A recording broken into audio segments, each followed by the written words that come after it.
for the feast of the birthday of the Blessed Virgin Mary, which naturally is not in the Gospels because they would be too big to carry around in any form, papyrus, scroll, book, whatever, if we have all the information going back before Jesus comes to the earth, or at least begins his public ministry. So I'll rely on Maria Valtorta as ever, or rather rely on Jesus to have given us the great gift of the information about Mary and himself, even in his public ministry, which we cannot find in the New Testament, nor in ancient tradition.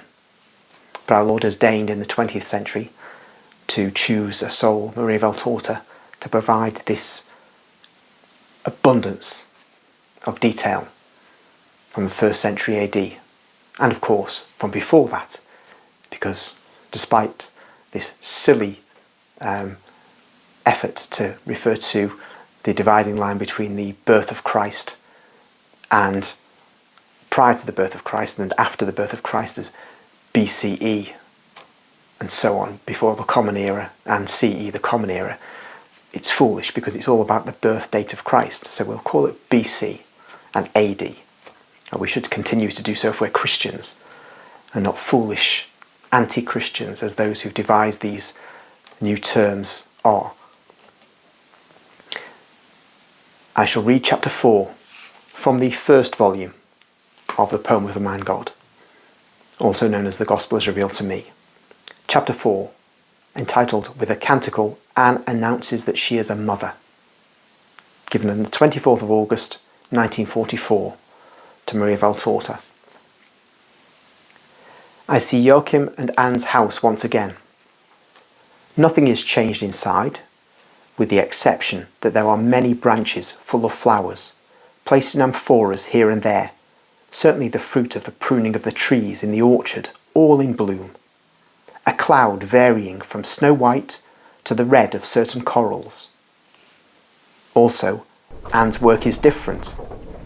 On the smaller of two looms, she is weaving some lovely linen cloth and is singing, moving her feet to the rhythm of the song. She is singing and smiling. At whom?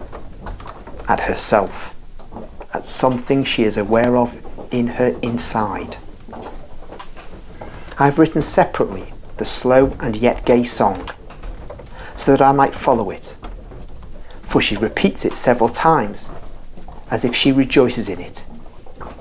She sings it more and more loudly and with certainty, like someone who found a melody in her heart, and at first whispers it softly, and then, being sure, proceeds faster and in a higher tone. The slow and yet gay song, which I'm transcribing because it is so sweet in its simplicity, says, Glory to the Almighty Lord, who had love for the children of David. Glory to the Lord. His supreme grace has visited me from heaven. The old tree has borne a new branch, and I am blessed. At the Feast of Lights, hope scattered the seed. Now the fragrance of Nisan sees it germinating. Like an almond tree, my flesh is adorned with flowers in spring. In the evening she perceives she is bearing her fruit. On that branch there is a rose, there is a most sweet apple, there is a bright star, an innocent little child. There is the joy of the house, of the husband and wife. Praise be to God, to my Lord who had mercy on me. His light said to me, a star will come to you. Glory, glory, yours shall be the fruit of this tree. The first and last, holy and pure, as a gift of the Lord. Yours it shall be, and may joy and peace come upon the earth. Fly, shuttle, fasten the yarn for the infant's cloth. The infant is about to be born. May the song of my heart rise to God, singing hosannas.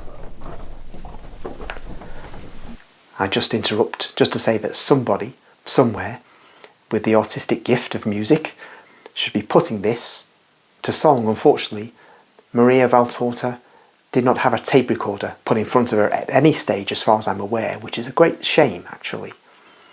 Had she done so, she might have been able to give her rendition of this, even whether she's in tune or not. We could have had an idea of how it sounded.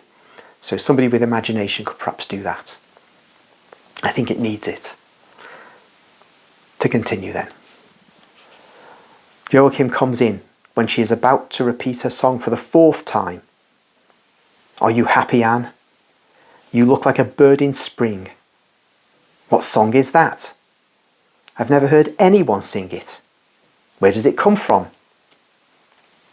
From my heart, Joachim. Anne has got up and is now moving towards her husband, smiling happily. She looks younger and lovelier than ever. I did not know that you were a poet, declares her husband, looking at her with obvious admiration. They do not look like an elderly couple. In their glances, there is the fondness of young couples. I came from the other end of the orchard when I heard you singing. For years I had not heard your voice, that of a turtle dove in love. Do you mind repeating that song for me? I would repeat it, says Anne, even if you did not ask me. The children of Israel have always entrusted to songs the sincere cries of their hopes, joys and pains. I have entrusted to a song the task of telling myself and you a great joy. Yes, also of telling myself, because it is such a great thing that although I'm sure of it now, it does not yet seem to me to be true. And she begins the song over again. But when she comes to the point, on that branch there is a rose, there is a most sweet apple, a star. Her well-tuned contralto voice at first trembles, then it breaks, and with a sob of joy she looks at Joachim, and raising her arms she cries, I am a mother, my darling. And she takes refuge on his heart, between the arms that he's held out, and has now clasped around his happy wife. This is the most chaste and happy embrace that I've ever seen in my life, chaste and ardent in its chastity. And the sweet reproach is whispered over Anne's grey hair. And you were not telling me? Because I wanted to be sure, she says. Old as I am, to know that I'm a mother. I could not believe it was true. I did not want to give you the most bitter disappointment of all. Since the end of December, I've perceived that my womb was becoming new and bearing, as I say, a new branch. But now, on that branch, the fruit is certain. See, that linen is for the one that is coming. Is it not the linen that you brought in Jerusalem in October? Yes, it is. I spun it while I was waiting and hoping. I was hoping because the last day while I was praying in the temple, as close as possible for a woman to be to the house of God, and it was already evening, remember that I was saying, a little longer, a little more. I could not withdraw from the place without receiving the grace. Well, in the growing darkness, from inside the sacred place where I was watching from the depth of my soul to obtain a scent from the ever-present God, I saw a light, a spark of beautiful light depart. It was as white as the moon, and yet it had in itself all the brightness of all the pearls and gems that are in the world. It seemed that one of the precious stars of the veil, the stars placed under the feet of the cherubim, had become detached and bright with a supernatural light. It seemed that beyond the sacred veil, from the glory itself, a fire started, which came quickly towards me, and while cutting through the air, it sang with a heavenly voice, chanting, "May what you asked for come to you." That is why I sing, "A star will come to you." What child will ours ever be, since it reveals itself as the light of a star in the temple, and in the Feast of Lights says, I am. Did you perhaps foresee rightly when you thought I would be a new Anne of Elkanah? How shall we name our creature, whom I perceive talking to me in my womb as sweetly as the melody of waters, with its little heart beating repeatedly like the heart of a pretty turtle dove held in one's hands? If it's a boy, we shall call him Samuel. If a girl, Star. The word that stopped your song to give me the joy of learning that I'm a father. The form it took to reveal itself in the holy shade of the temple. Star, says Anne. Our star. Because, I don't know why, but I think it's a girl. I think that such sweet caresses can only come from a most sweet daughter. Because I do not bear her, I have no pain. It is she who takes me on a blue, flowery path, as if I were supported by holy angels, and the earth was already far away. I have always heard women say that it is painful to conceive and to bear. But I have no pain. I feel strong, young, fresher than when I presented you with my virginity in my faraway youth.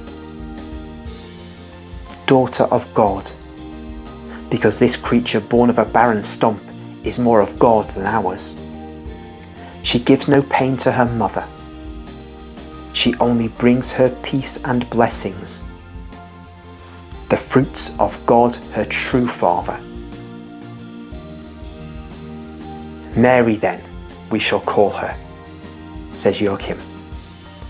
Star of our sea, pearl, happiness, the name of the first great woman in Israel. But she will never sin against the Lord, and to him only she will give her songs, because she is offered to him, a victim before being born. Yes, says Anne, she is offered to him, male or female as it may be. After rejoicing for 3 years over our creature, we shall give it to the Lord, victims ourselves with her, for the glory of God. And Maria Valtorta concludes, I do not see or hear anything else.